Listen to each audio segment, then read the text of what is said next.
Picture a perfectly ordinary Tuesday evening in a British home, somewhere around 1973. Dad's warming his shins by the gas fire. Mum's ironing in the kitchen under a single bare bulb on a fraying flex. The kids are upstairs, and the baby is asleep in a cot with a pillow the size of a mattress. Nothing unusual, nothing alarming. Just an ordinary house going about its ordinary evening business, completely unaware that at least 4 things in that scene could kill someone before breakfast. That's what we're looking at today. 10 features that were completely standard in British homes. Things nobody thought twice about, that we now know were quietly, cheerfully trying to do us in. Let's begin. The solid fuel back boiler sounds innocent enough. It was a cast iron water heating unit built directly behind the living room fire, invisible behind a tiled surround, heating the home's hot water as a byproduct of the fire you'd have lit anyway. Clever, really. Economical, very British in its logic of getting 2 things done at once. The problem was that solid fuel back boilers, particularly the coal and coke-fired versions common in homes from the 1950s right through the 1970s, produced carbon monoxide as a natural byproduct of combustion. In a well-ventilated room with a properly maintained flue, that wasn't a crisis. In a British home in January, with every window sealed shut, draft excluders wedged under every door, and the flue last swept sometime during the Wilson government, it absolutely was. Carbon monoxide is colourless and odourless. You didn't smell it, you didn't see it. You just felt increasingly tired, then increasingly unwell, and then, in the worst cases, you didn't feel anything at all. Tens of thousands of back boilers are still sitting behind fireplaces in older British homes today. Bricked over and forgotten. Mostly harmless now, mostly. Stay with me, because the next one didn't even need a faulty flue. It just needed you to fall asleep on the sofa. The open bar electric fire was the sound of 1960s and 1970s Britain. That particular metallic tick as the elements warmed up, the orange glow, the way it made your shins feel like they were crisping while your back remained at roughly the temperature of the North Sea. Every rented flat, every bedsit, every drafty back bedroom had one, usually made by Belling or Morphy Richards, usually balanced on a slightly uneven hearth. What made them genuinely lethal was the combination of factors that surrounded them. The bars reached temperatures of over 900 degrees Celsius. The protective mesh guards, where they existed at all, were wide enough to push a small hand through with very little effort. Curtains, which in the 1970s were floor-length, heavy, and made of materials that would now be illegal to use as upholstery, could fall against the bars in a draft and be alight in under a minute.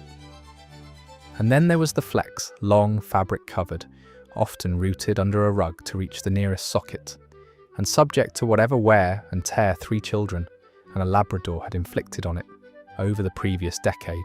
House fires caused by electric bar fires killed hundreds of people annually across Britain throughout the 1960s and 1970s. They weren't freak accidents. They were a predictable consequence of a product with no safety standards worth the name, installed in homes with no smoke alarms, and left running while the family slept. Up next, the feature that made every bathroom in Britain into a small tiled experiment in electrocution. The pull-cord bathroom light switch exists for a very good reason, which is that putting a standard wall switch inside a room where people are wet and standing on damp floors is a genuinely terrible idea. British electrical regulations have understood this since at least the 1950s. The pull cord, operated from a safe distance with a dry hand, was the sensible solution. What British electrical regulations were somewhat slower to address was everything else in the bathroom. Because while the light switch was safely out of reach, the electric bar heater mounted on the wall was not. Nor was the socket for the electric shaver, which in older homes was a standard 2-pin fitting, unprotected at roughly elbow height next to the sink. In the 1950s and 1960s, it was not unheard of for homeowners to run extension leads into the bathroom to power hairdryers and portable heaters, because the alternative was being cold and having wet hair, and that seemed worse. The lethal combination wasn't ignorance exactly. It was a gap between what people knew was dangerous in principle and what they were prepared to tolerate in practice on a cold November morning. Water and electricity are not friends. The British bathroom of 1965 had not entirely taken that on board. Asbestos in the home is a subject most people know about in broad terms: the ceiling tiles, the pipe lagging, the artex. What fewer people realise is quite how thoroughly it was woven into the fabric of ordinary British domestic life by the 1960s, and how confidently it was sold. Asbestos insulation boards were used as the backing behind gas fires. Asbestos rope was used to seal the doors of solid fuel boilers and ranges. Asbestos was in the floor tiles of kitchens and bathrooms, in the textured coatings on walls, in the roofing felt of garages and sheds, in the heat pads slid under electric blankets, and in the ironing board covers sold in Woolworths. It was in an estimated 500,000 British homes by 1970, spread across dozens of products that nobody told you to handle with any particular care. The asbestos used most widely in domestic products was white asbestos, or chrysotile, considered less dangerous than the blue and brown varieties, but not safe. Mesothelioma, the cancer most closely linked to asbestos exposure, can take 40 years or more to develop after exposure, which means people who grew up in homes where dad regularly swept out the back boiler or sanded the artexed ceiling in the 1970s are only now beginning to feel the consequences. Stick around, because the next one didn't even require a renovation, just a cold night and a full tank. Paraffin heaters were an enormously popular solution to a very British problem, which is that the house is freezing, but you don't want to heat rooms you're not currently sitting in. A paraffin heater, squat, cylindrical, faintly orange, usually made by Valor or Esso, could be carried from room to room, cost relatively little to run, and produced a warmth that central heating has never quite replicated. It also smelled faintly of paraffin essentially all the time. But cold was worse, and you got used to it. What you also got in a room heated by an unvented paraffin heater was a significant reduction in oxygen and a corresponding rise in water vapour and combustion byproducts. In a well-ventilated room, this was manageable. In a sealed bedroom on a January night, windows shut, draft excluder in place, door closed, it was not. Carbon monoxide poisoning from paraffin heaters killed people in Britain regularly throughout the 1970s and 1980s. The cases that made the news were families, not just individuals. The cases that didn't make the news were elderly people living alone, found in the morning. The Valor Perfection and its competitors were sold with safety instructions that included advice about ventilation. The instructions were on a label on the back. Most people never read them. Hold on, because the next one was in almost every British nursery from the 1940s to the 1980s, and it spent decades quietly doing the opposite of what it was supposed to. The traditional British cot mattress of the post-war decades was made from a material that, when covered in a waterproof PVC sheet, as all sensible parents insisted upon, created conditions that researchers would later identify as a potential contributing factor to cot death. The theory, developed in the 1980s and 1990s, centered on certain chemicals present in some mattress fillings: phosphorus, arsenic, and antimony, used as fire retardants, which under warm, damp conditions could be converted by a common household fungus into toxic gases. The gases, being heavier than air, could accumulate in the low-lying zone directly around a baby's face. The research was contested, and the precise mechanism behind sudden infant death syndrome remains genuinely complex and not fully resolved. But what isn't contested is the related advice that was issued from the 1990s onwards. put babies to sleep on their backs, not their fronts.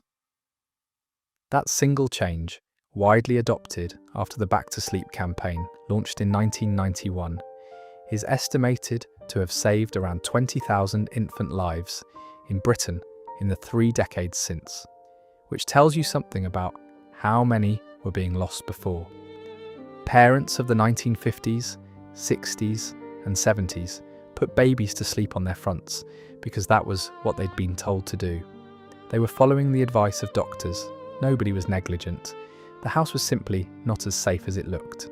Coming up, something your grandfather used every single week with absolute confidence that was slowly taking years off his life. Lead paint was the standard interior paint finish in British homes from the Victorian era right through to the late 1950s, and in some cheaper products, it lingered into the 1970s. It was used on walls, woodwork, window frames, skirting boards, and banisters. It dried hard, gave a beautiful finish, and lasted for decades. It was also, particularly in the form of dust created by sanding, scraping, or the simple degradation of old paintwork, a significant source of lead poisoning. Lead is a neurotoxin. In children, exposure to even small amounts affects cognitive development, concentration, memory, behaviour, IQ. There is no safe lower threshold. The effects are irreversible. British homes built before around 1960 almost certainly still have layers of lead paint somewhere under the later coats, sitting on the original woodwork, perfectly stable as long as nobody sands it. Which, of course, everyone does the moment they decide to repaint the living room. The tragedy of lead paint is not that it was used by people who didn't care, it's that it was used by people who had no idea. The connection between lead exposure and childhood neurological harm wasn't formally established in Britain until well into the 1970s, and even then the response was measured rather than urgent. Homes that were painted before 1960 were still being renovated by families with children throughout the 1980s. The dust went everywhere. Nobody wore a mask. The rising main stopcock. Every British home has one. It's the valve that shuts off the water supply in an emergency, and it's generally found under the kitchen sink, partially hidden behind a collection of cleaning products. Last tested around the time of the previous owner, and, or in older homes, made of brass fittings that have not moved since approximately 1962. This isn't a death trap in the dramatic sense. It becomes one in the specific circumstances of a burst pipe, a leaking appliance, or a failed washing machine hose in the early hours of a winter morning, when you desperately need to turn off the water and discover that the stopcock has seized solid, or that you don't know where it is, or both. Water damage kills far fewer people than fire, but it enables mould, and it's the mould that does the quiet, long-term damage. Damp and mould in British homes, which were consistently under-insulated, poorly ventilated, and heated intermittently throughout the post-war decades, were not aberrations. They were normal. Families dried washing indoors on a horse in the kitchen. Single glazed windows streamed with condensation from October to March. Black mould on the bedroom wall was treated with a bit of bleach and considered dealt with. Chronic exposure to mould spores, particularly Aspergillus and Stachybotrys, causes and exacerbates respiratory conditions and has been linked in more recent research to broader immune system effects. The 1.5 million British homes currently classed as having a significant damp problem are the direct descendants of a housing stock that was never designed to keep moisture out. It just kept people in. Stay with us because the last one is perhaps the most British death trap of all, beloved, defended, and responsible for a very large number of house fires. The electric blanket was, and for many people remains, one of the genuine pleasures of British winter life. Slipping into a bed that has already been warmed, especially in a house where the heating went off at 10, and the bedroom was the temperature of a garden shed. There's nothing quite like it. Dreamland, sunbeam, and Brentford nylons, sold them by the million from the 1950s onwards. They were a fixture of the spare bedroom and the elderly relative's house, often the same blanket for 15 or 20 years, because if it still works, why would you replace it? That last part is the answer to the question.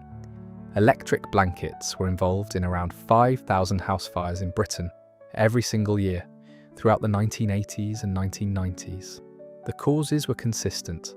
Blankets that were old enough that the internal wiring had degraded, folded into creases that damaged the elements, used with an electric underblanket on top of a foam mattress that then trapped heat, or simply left switched on overnight rather than used to warm the bed and then turned off. The fire safety advice at the time recommended replacing electric blankets every 10 years. In practice, most people replaced them when they stopped working, which was sometimes never. The electric blanket fire is not a dramatic event. There is no explosion. There is no obvious warning. The mattress simply gets hot and then hotter, and eventually the foam ignites. And by the time there's enough smoke to register, the fire has been burning quietly inside the mattress for some time. It remains, to this day, one of the most common causes of fire deaths among elderly people in Britain. Lead water pipes were the invisible killer that ran through the walls of millions of British homes right up until the 1970s, and in some cases, well beyond. Installed as standard from the Victorian era onwards, they weren't considered a problem so much as simply how plumbing worked. Water flowed in through lead pipes, sat in lead tanks in the loft, and came out of the tap. That was that. The trouble was that lead dissolves. Slowly, imperceptibly, but constantly, particularly in soft water areas like Scotland, Wales, and parts of northern England, where the water had very little mineral content to coat the inside of the pipes and slow the leaching. Lead is a neurotoxin with no safe lower threshold. In children, even small doses affect cognitive development permanently. Concentration, memory, behaviour, IQ, all measurably reduced, with no recovery possible. Nobody tasted it. Nobody saw it. An entire generation drank it every morning with their cornflakes and thought nothing of it, which is, of course, precisely what made it so dangerous.